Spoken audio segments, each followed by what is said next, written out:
نداء الحق صوت قد شجاني وبلغني الحقيقة والأماني وكان لي السبيل إلى المعالي ونورا للهداية والبيان.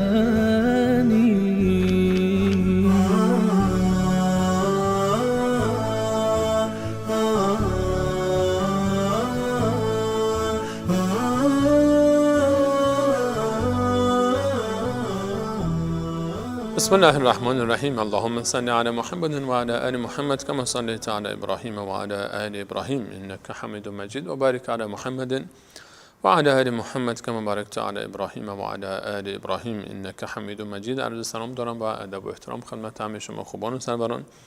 امیدوارم هر کجا که هستید توفیقات روزافزون الله متعال قرین راهتان باد و هر روز و هر لحظه زندگیتان در عبادت الله متعال زیباتر از روزها و لحظات گذشته آن سپری گردد. همراه شما خوبان و سروران هستیم با سوره دیگر از کلام الله مجید و ترجمه معانی آیات این سوره کلام قدر، سوره مبارکه القدر، سوره مبارکه قدر که بعد از سوره مبارکه علق یا همون سوره مبارکه اقرا قرار گرفته در ترتیب مصحف شریف از جمله سوره هایی است که در مکه مکرمه نازل شده.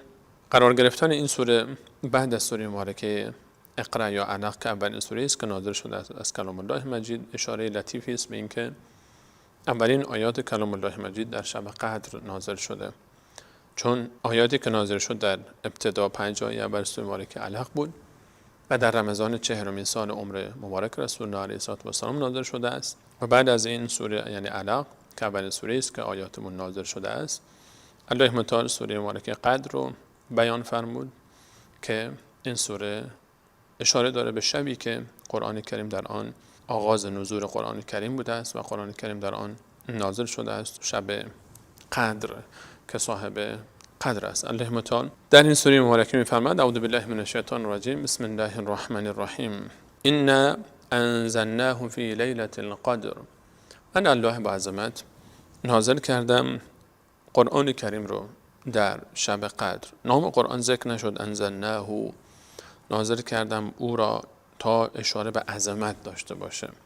ما هم در فارسی وقتی که میخوایم یک شخصی رو بزرگی ذکر بکنیم اسمش رو نمیاریم، ایشان فرمودند، نمیگیم فلانی فرمود، اشاره به اسمش نمی کنیم و غیر مستقیم بهش اشاره میکنیم، نشان از عظمت داره این موضوع. الله متعال میفهمد این کتاب عظیم رو من در شب قدر نازل کردم. لیلة القدر، شب قدر، آن شبی که قرآن کریم نازل شده است. آیات اولیه که در سوره گذشته گذشت وصفش آیات سوره مبارکه علق یک از شب‌های ماه مبارک رمضان است. این شب قدر، شبی است که در آن آیات قرآن کریم نازل شده است و آیات قرآن کریم ما می‌دانیم که نزول قرآن کریم یک نزول کلی است از لوح محفوظ به آسمان دنیا و یک نزول تدریجی است که هر دوی اینها در شب قدر آغازش در شب قدر بوده است و این شب قدر در ماه مبارک رمضان است یقینا، چرا که الله متعال در سوره مبارکه بقره می‌فرماید در آیه 185 که شهر رمضان الذي انزل فیه القرآن، ماه رمضان آن ماهی است که قرآن در آن نازل شده است. ماه رمضان ماهی است که در آن قرآن نازل شده است و الله متعال می‌فرماید شب قدر انا انزلناه فی لیلة القدر، من الله با عظمت قرآن رو در شب قدر نازل کردم. پس شب قدر در ماه رمضان است. این که شب قدر در ماه رمضان است شکی در این نیست، چون الله تعالی می‌فرماید قرآن در شب قدر نازل کردم و در سوره مبارکه بقره فرمود که قرآن رو در ماه رمضان نازل کردم. پس ماه رمضان شب قدر رو در خودش داره. اما اینکه شب قدر چه روزی و چه شبی از ماه‌های رمضان هست اختلاف نظر درباره اون وجود داره، اما آنچه که جمهور علما فرمودن، رسول الله علیه السلام فرمود شب قدر را در شب‌های طاق یا فرد دهه اخیر جستجو کنید، یعنی شب 21، شب 23، شب 25، شب 27، شب 29 از ماه مبارک رمضان، شب 21، 23، 25، 27 و 29 ماه مبارک رمضان. یکی از این 5 شب که شب‌های فرد دهه اخیر هستند شب قدر است و درباره شب قدر، اینکه چرا قدر نامیده شده است، برخی از مفسرین گفتن به این خاطر است که اینجا قدر به معنای تنگی است، ضیق، قدر علیه در قرآن کریم استفاده شده، یعنی ضیق علیه، یعنی تنگ شد. چون در این شب انقدر ملائکه زیاد به روی زمین نازل می شوند از آسمان، به حدی ملائکه روی زمین می آیند که جا تنگ می شود برای ملائکه، یعنی جا پیدا نمی کنند. انقدر ملائکه رحمت به روی زمین نازل می شوند که در این شب جایی برای ملائکه پیدا نمیشه. به همین خاطر به اونها گفته میشه، به این شب گفته شده شب قدر. و برخی دیگر گفتن به خاطر این هست که قدر و منزلت دارد و عظمت داره این شب و قدر معنای منزلت این شب هست.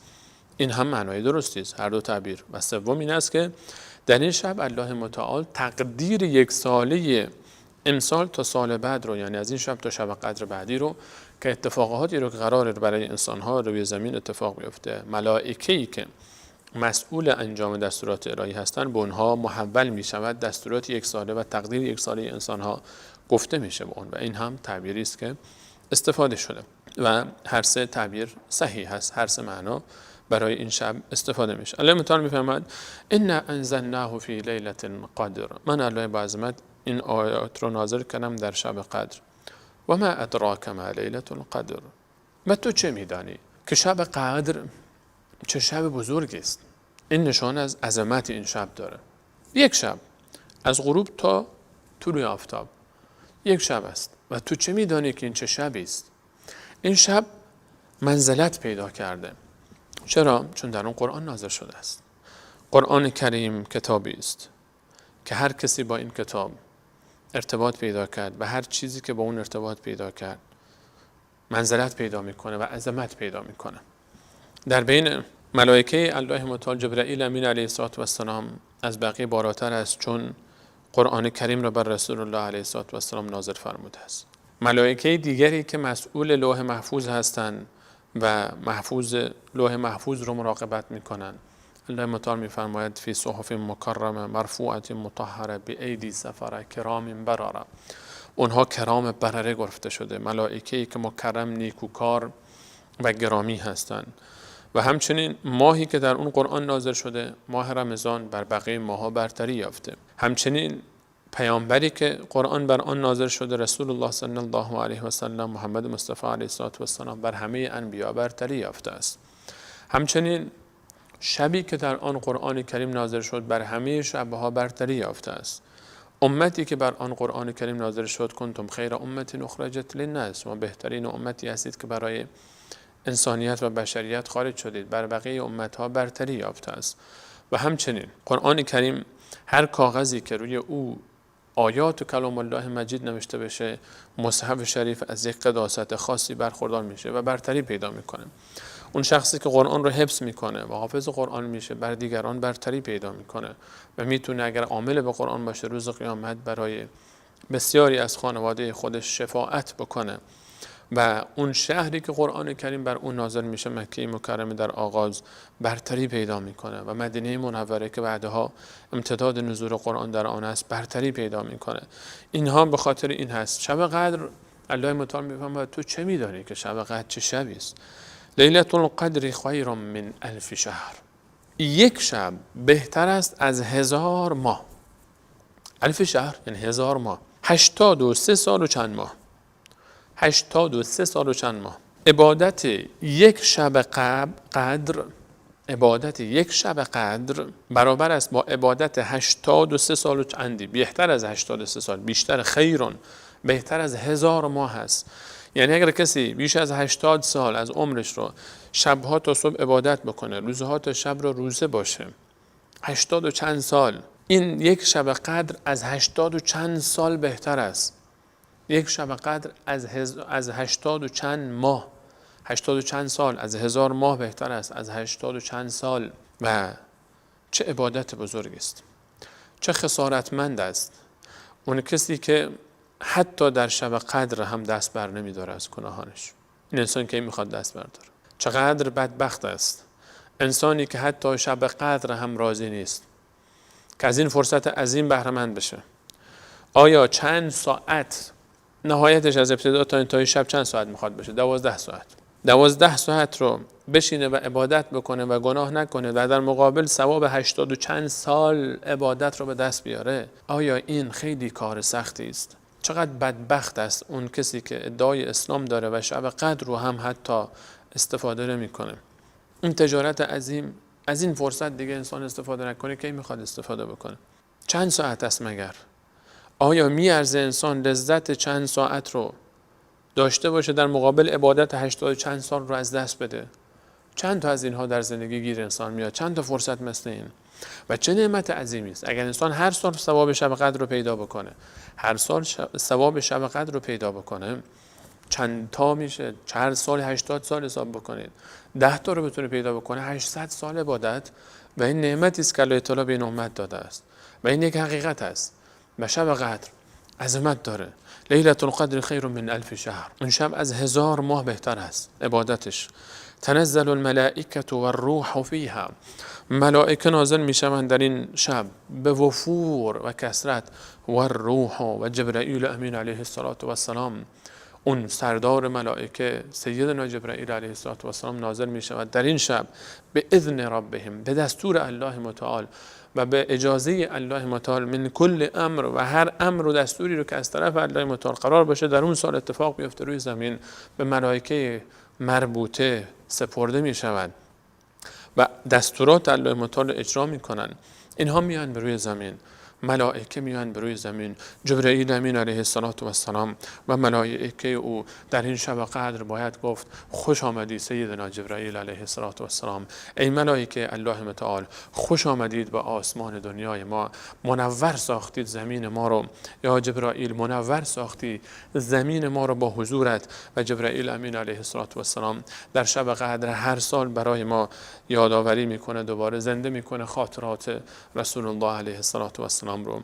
آن لحظه‌ای که ذات نازنینش با آن بالهای زیبا و نازنینش نازل میشد بر رسول الله علیه السلام و آیات وحی و قرآن رو برای امی آورد. هر سال شب قدر زنده می شود یاد آن خاطرات، وقتی که آسمان شاهد است که جبرائیل امین علیه السلام افتخار می بخشد به همراه ملائکه، میلیون ها ملائکه که همراه او هستند، بلکه میلیاردها ملائکه که به زمین می آیند و پر می کنند زمین رو. ملائکه رحمت الله متعال رحمت می کنند، دعای رحمت و بخشش و مغفرت برای هر مسلمانی که در این شب مشغول عبادت است. شبی که از یک گوشه کره زمین شروع میشه و کل کره زمین رو پشت سر هم در طول 24 ساعت این طی میکنه این شب و ملائکه همه این زمین رو فرا گرفتن و دعا میکنن برای انسان ها، برای کسانی که روی زمین هستند. سلام هی، خیر مطلق است این شب، حتی مطلع الفجر، تا اون لحظه‌ای که طلوع میکنه صبحش، تا اون لحظه خیر و برکت است. دعای ملائکه است، دعای رحمت است، دعای سلامتی است. در این شب گناه کردن، گناه در شب قدر ظلم است، ظلم مضاعف است. همونقدر که اجر پاداش زیاد است، در این شب گناه کردن هم همینقدر ضرر داره و خطر داره و واقعا فلاکت است و واقعا خسران است و واقعا زیان است که انسان در شب قدر غافل بشه. شب نزول قرآن، بهترین عبادت در شب قدر تلاوت قرآن است، چون شب نزول قرآن است.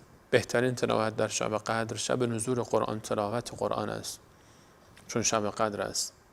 شب قدر یک شب است در سال، در 5 شب، یعنی 5 شب رو ما اگر در دهه آخر رمضان غنیمت بشماریم، 21 23 25 27 و 29، یقینا شب قدر رو درک کردیم.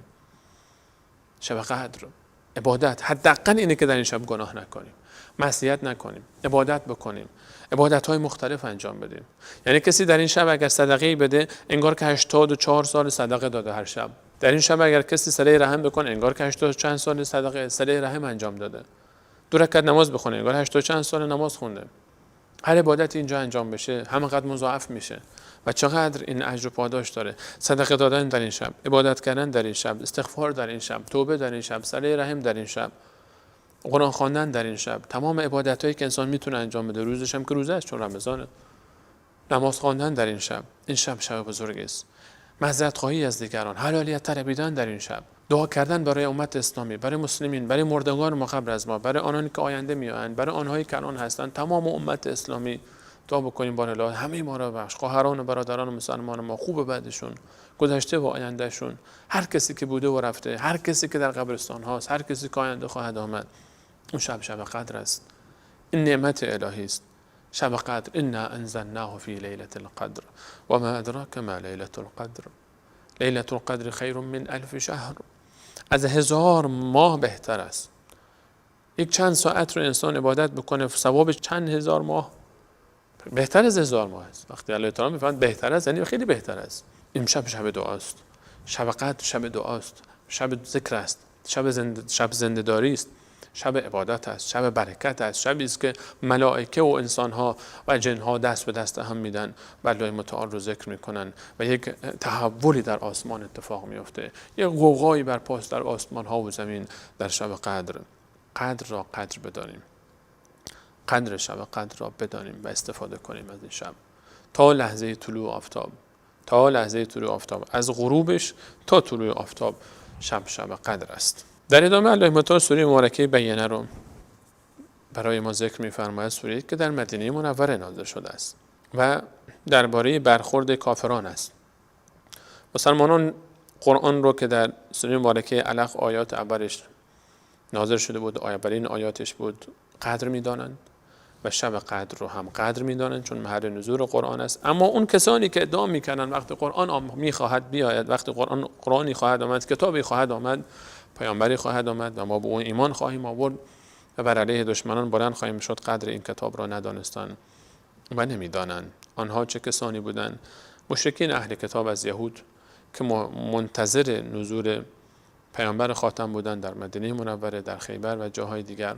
قبل از اینکه قرآن بیاد اونها میگفتن ما پیامبری از ما برپوس خواهد شد و به وسیله او ما بر شما کافران مشرکان اوس و خزرج پیروز خواهیم شد. و اما وقتی که آمد قبول نکردند و تکذیب کردند. در سوره مبارکه البینه الله متعال میفرماید که بسم الله الرحمن الرحیم لم یکن الذین کفروا من اهل الكتاب والمشرکین. نبوده است کافران این گونه نبودند از اهل کتاب و مشرکین منفکین که جدا باشند، دست بردارند از شرک و کفرشان، حتی تأتیهم البینه، تا اون لحظه‌ای که بیاید برای اونها یک بینه و دلیل واضح و روشنی. مشرکان میگفتن ما بر آن عقیده‌ای که هستیم اهل کتاب، گفتن هستیم، ما از این دست بر نمی‌داریم تا پیامبر جدید بیاید و رسالت او رو قبول بکنیم و رسالت او رو بپذیریم. اما وقتی که آمد اون پیامبر جدید چی بود؟ رسول من الله، رسولی از طرف الله تعالی. گفتن تا یک دلیل واضح و آشکاری به سمت ما بیاد و این دلیل واضح و آشکار چی بود؟ رسول من الله، پیامبری از طرف الله متعال، یتلو صحفا مطهره، که میخواند صحفی رو، نوشته هایی رو گرامی و پاک و پاکیزه، پاک از هر گونه تحریف و دستبرد شیطان ها، پاک از هر گونه اشتباه، پاک از هر گونه خلل و نقص. این کتاب و این قرآن کریم فیها کتب قیمه، در این نوشته ها، در این مصحف سوره های گرانبها، احکامی در اون هست بسیار استوار بر مبنای عدل و انصاف. و ما تفرق الذین اوتوا الکتاب. اما وقتی که این قرآن آمد اونا میگفتن وقتی که بیاد ما ایمان میاریم، اما وقتی که آمد و ما تفرق الذین اوتوا الکتاب و تفرقه نینداختن، جدا اختلاف نیفتاد بین کسانی که اهل کتاب بودن از یهودیان و مسیحیان، الا من بعد ما جاءتهم البینه، مگر اینکه همون بینه‌ای که اونها انتظار داشتن آمد. اختلاف وقتی ایجاد شد که اونها منتظر بودن تا رسول بیاد، یهودیان و مسیحیان منتظر بودن برای پیامبر آخر الزمان. اما وقتی که این بینه که همون رسول من الله یتلو صحفا مطهره که آمد، این رسول با قرآنش، با کتابش، با سوره های عظیمش و گرانبهاش، اونها چیکار کردن؟ اینا اختلاف کردن، یه ایمان آوردن، یک ایمان نیاوردن. چرا ایمان نیاوردن؟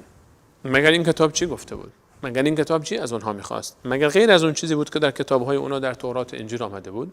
و ما امروا، اونها امر نشدن مگر لیعبدوا الله مخلصین له الدین، که عبادت بکنن الله تعالی رو با اخلاص کامل، خالصانه فقط الله رو طلب کنن، یا فلان مدد یا فلان مدد نگن. عزیر رو، عیسی و مریم و جبرائیل علیه السلام رو با الله متعال شریک نکنن در صفات. مگر مخاطبین قرآن مگر مشرکین مکه از اونها چی خواسته شد؟ فقط خواسته شد بگید لا اله الا الله، فقط الله متعال، نگید یا لات مدد یا فلان مدد یا فلان مدد یا فلان مدد، اینها رو نگید، فقط الله متعال رو خالصانه عبادت کنید. و ما امروا الا لیعبدوا الله مخلصین له الدین، فقط دین برای اوست و فقط او ذاتی است که شایسته عبادت است و فرمان برداری است. حنفاء، و بدور از هر گونه شرک و کجروی، و یقیم الصلاة، نماز برپا دارن، و یؤتوا الزکات، و زکات بپردازن، عبادت جانی داشته باشن، عبادت مالی داشته باشن. و ذلک الدین القیمه، و این از همان دین استوار و دین محکم و دینی که بر مبنای عدل است و انصاف است. این همون است، همون چیزی که در دین اونها بود، مگر در کتاب تورات، مگر در انجیل، مگر ابراهیم علیه السلام برای اهل مکه، مگر غیر از این آورده بودن؟ اخلاص برای الله متعال، دوری از شرک، عبادت‌های جانی، عبادت‌های مالی، مگر غیر از این بود؟ ایمان، عمل، ایمان و عمل صالح و اخلاص، مگر غیر از این خواسته بودن؟ هیچ عبادتی نزد الله متعال قبول نیست مگر اینکه دو تا شرط داشته باشه. یکی اینکه صادقانه، خالصانه برای الله متعال باشه، و دومی بر مبنای اطاعت از رسول الله علیه السلام باشه، خالص باشه و بر مبنای اتباع سنت رسول الله صلی الله علیه و سلم باشه. خالص باشه بدون اتباع سنت میشه بدعت، اگر خالص نباشه با اتباع سنت هم باشه میشه ریا. بس حتما باید هم خالص باشه هم با اتباع سنت رسول الله علیه و سلم. مخلصین له الدین حنفاء و یقیم الصلاة و یؤتوا الزکات، عبادت جانی، عبادت مالی. و ذلک دین القیمه، و این است دین حقیقی و استوار. این دین استوار همین است، اخلاص الله متعال و اعتراف به وحدانیت او و عمل کردن به مقتضای دستورات الله متعال. هر اون چیزی که هست، مگر غیر از اون چیز از اونها خواسته شد؟ نه، همین خواسته شد، اما اونها قبول نکردن. اما اهل کتاب و مشرکین مکه قبول نکردن و نپذیرفتن. ان الذين كفروا، کسانی که کافر شدند بعد از اینکه پیامبر آمد، بعد از اینکه رسالت آمد، بعد از اینکه قرآن آمد، بعد از اینکه آنچه که منتظر بودن نازل شد و رسالت شروع شد، در آیات سوره علق گفته شد، در شب قدر قرآن نازل شد، اما مشرکین مکه در سوره بینه الله متعال میفهمد قبول نکردن. ان الذين كفروا من اهل الكتاب، کسانی که کافر شدن از اهل کتاب و ایمان نیاوردن به محمد صلی الله علیه و سلم و قرآن کریم، و المشرکین، و مشرکانی که ایمان نیاوردن، هر کسی که بعد از رسالت محمد علیه السلام و بعد از نزول آیات قرآن به ایشان ایمان نیاورد، فی نار جهنم، سرانجام آنها دوزخ است. مسیحیان و یهودیانی که الان به قرآن ایمان ندارن دوزخی هستند. چرا؟ چون اینها نه پیروان حقیقی موسی هستند و نه پیروان حقیقی عیسی علیه السلام. چرا که اینها قرآن تورات رو تحریف کردن و انجیل رو تحریف کردن، اینها به شرک رفتن، و همین خاطر پیامبر جدیدی آمد و رسالت جدیدی آورد و قرآن آورد. و من یبتغی غیر الاسلام دینا فلا یقبل منه و هو فی الاخره من الخاسرین، هر کس غیر از اسلام دینی رو قبول میکنه هرگز از او پذیرفته نمی شود و در روز قیامت از جمله زیانکاران است. ان الدین عند الله الاسلام، دین نزد الله متعال فقط اسلام است. ان الذين كفروا من اهل الكتاب والمشركين في نار جهنم، مشرکان، اهل کتاب، مسیحیان، یهودیان در دوزخ خواهند ماند، خالدین فیها، جاودانه میمانند، هرگز بیرون هم نمیشوند. فکر نکنید که حالا میسوزن دوباره میرن بهش، نه، هرگز بوی بهش رو نخواهند برد. اولئک هم شر البریه، اینها پست‌ترین مخلوقات الله متعال هستند. لهم قلوب لا یفقهون بها، قلب دارن اما درک ندارن. لهم اعین لا یبصرون بها، چشم دارن اما حقیقت رو نمیبینن. و لهم اذان لا یسمعون بها، گوش دارن اما حقیقت رو نمیشنون. اولئک کالانعام، اینها به مانند حیواناتن. بل هم اضل، اینها بلکه غافلتر از حیوانات هستند. اولئک هم شر البریه، اینها پست‌ترین مخلوقات الله متعال هستند. کافر پست‌ترین مخلوق الله متعال است. ان الذين كفروا من اهل الكتاب والمشركين في نار جهنم خالدين فيها اولئك هم شر البریه، اینها پست‌ترین مخلوقات الله متعال هستند. نقطه مقابل آن طرف مؤمنان هستند. ان الذين آمنوا، کسانی که ایمان آوردند، و عملوا الصالحات، و عمل هم کردند. ایمان، عمل صالح. هیچ جا در قرآن کریم ایمان به تنهایی فایده نداره، عمل به تنهایی بدون ایمان فایده نداره. ایمان و عمل صالح، ایمان و عمل صالح دو بال مرغ مسلمان است که پرواز میکنه و به سمت الله متعال بارا میره. ان الذين آمنوا و عملوا الصالحات اولئک هم خیر البریه. اینها بهترین مخلوقات الله متعال هستند. این ارزش داره. انسانی که مؤمنه و عمل صالح انجام میده، ولو اینکه فقیره، ولو اینکه مدرک دانشگاهی نداره، ولو اینکه تحصیلات نداره، موقعیت اجتماعی نداره، خانه و خانواده نداشته باشه، در چشم من تو در موقعیت قرار داشته باشه که اصلا شاید سلامش هم نکنیم، اگر خواستگاری بکنه هر جا رد میشه، اگر بخواد شفاعت بکنن براش کسی براش شفاعت نمیکنه، اگر در میهمانی ها کسی رو دعوت کنن این رو دعوت نمیکنن، کسی تحویلش نمیگیرن و این غبارآلود و در مسیر لباس های پاره به تن داره، اما اگر پیش الله متعال دست بلند بکنه برای دعا، در جا دعای او اجابت خواهد شد، چون الله متعال او رو دوست داره. ان الذين آمنوا وعملوا الصالحات اولئک هم خیر البریه. کسانی که ایمان انجام میدن و عمل صالح انجام میدن، ایمان دارن عمل صالح انجام میدن، اینها بهترین انسان های روی زمینن. مواظب باش به کسی که اهل ایمان است و عمل صالح انجام میده بد نکنی که از کجا میدونی این که از اولیای خدا نباشه و دعای او در به در نکنه من و تو رو. مواظب رفتارمون با دیگران باشیم. تمسخر نکنیم هر کسی رو که قیافش خوشمون نمیاد. اگر فقیره، اگر مسکینه، اگر یتیمه، اگر موقعیت اجتماعی خوبی نداره، اگر سواد نداره، اگر علم نداره، اگر ثروت نداره، اگر اون نعمتایی که پیش من و تو هست نداره، اگر اون خوشگلی که الله تعالی من و تو داده به اون نداده، اگر تو خوشگلی، اگر تو بهترینی، زیباترینی، ثروتمندترینی، قدر نعمت رو بدون، شکر کن نعمت رو. مواظب باش که خدایی نکرده من و تو با تمسخرمون نسبت به دیگران عذاب الهی رو شامل حالمون نکنیم، چرا که اون کسی که ما مسخره میکنیم اگر از کسانی باشه که آمنو و عملوا الصالحات اولئک هم خیر البریه، کسایی که ایمان دارن و عمل صالح انجام میدن، اینها بهترین انسانهای دنیا هستن، اینها اولیای الله متعال هستن و هر کسی که با اولیای الله متعال در افتاد ور افتاد. این حکایت است که خطرناک میشه برای من و شما. جزاؤهم، پاداش اینها گرچه در دنیا شاید فقیر باشن، کسی اونها رو تحویل نگیره، به محافلشون راه ندن، در مجالس اینها رو نگذارن بنشینن، اینها رو مردم حتی در خانه ها راه ندن، به اینها زن ندن، به اینها امکانات ندن، اعتماد نکنن، تحویلشون نگیرن، مهم نیست. جزاؤهم عند ربهم، اینها پاداششون نزد الله متعال محفوظ است. جنات عدن، باغ‌های جاودانه، تجری من تحتها الانهار، که از فرودست آنها نهرها جاری است و چشمه‌ها جاری است. خالدین فیها ابدا، دائما، همیشگی، میلیاردها میلیارد سال در جنت زندگی می‌کنند. رضی الله عنهم و رضوا عنه، الله از اینا راضی است و آنها هم از الله راضی شدند. این که انسان از الله متعال راضی بشه این خوبه، اما هنر در این نیست. هنر و کمال در اونه که الله متعال از انسان راضی بشه. رضی الله عنهم، الله از اینها راضی شد و رضوا عنه، و اونها هم از الله متعال راضی میشن. حتی رضایت خود رو الله متعال اول فرمود، چون الله متعال، رضایت الله متعال مهمه. اینه که ما ادعا بکنیم الله متعال رو دوست داریم، خیلی ما ادعا میکنیم، این که خب خوبه، ولی این رمز موفقیت نیست، این همه چیز نیست. این که الله ما رو دوست داشته باشه این مهمه. این که من فلانی رو دوست داشته باشم، خیلی کسا رو ما دوست داریم اما اونها ما رو دوست ندارن. خیلی کسانی هستن که ما آنها رو دوست داریم اما آنها ما رو دوست ندارند. مهم این است که اون هم ما رو دوست داشته باشه، این مهم است. این که الله از ما راضی باشه این مهم است و این افتخار است. الله متعال میفهمد کسی که ایمان بیاره و عمل صالح انجام بده، خلاصه کلام ایمان و عمل صالح بهترین انسان روی زمین میشه و الله تعالی از اونها راضی خواهد بود.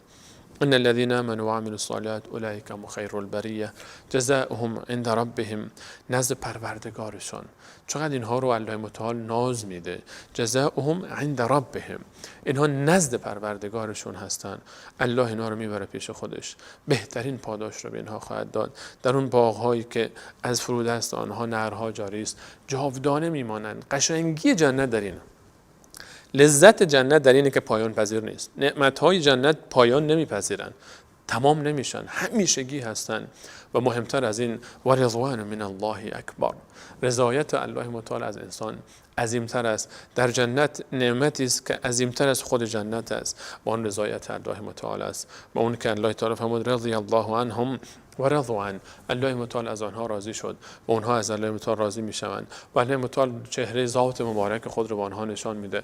وجوه یومئذ ناظره الی ربها ناظره، اون روز چهره‌های سرسبز خرم و شاداب به سوی الله متعال نظاره‌گرند و ذات الهی رو مشاهده میکنند. این از آن کسانی است ذلک لمن خشی ربه، این از آن کسانی است این نعمت‌ها که خشیت و ترس الله متعال رو دارن، میترسن از این که الله غالب، الله متکبر، الله جبار، الله عزیز، الله منتقم از اونها انتقام بگیره. الله رحیم، غفور، ودود، لطیف، سمیع، بصیر، اما جبار و متکبر و منتقم و عزیز هم هست و اگر الله متعال بخواد ما رو در یک لحظه از بین خواهد برد. میترسن از گرفت الله متعال، میترسن از این که روز قیامت در دادگاه عدل الهی حرفی برای گفتن نداشته باشن، شکست بخورن. اینها از پروردگار خود، از عذاب الهی، از گرفت الهی، از خشم الهی میترسند.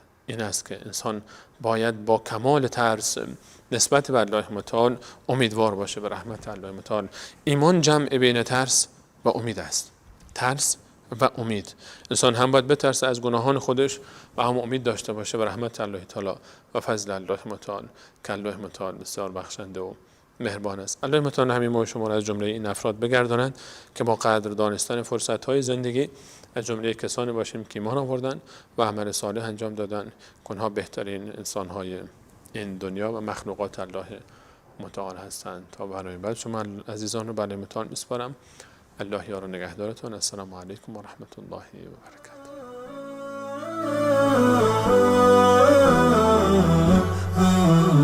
نداء الحق صوت قد شجاني وبلغني الحقيقة والأماني وكان لي السبيل إلى المعاني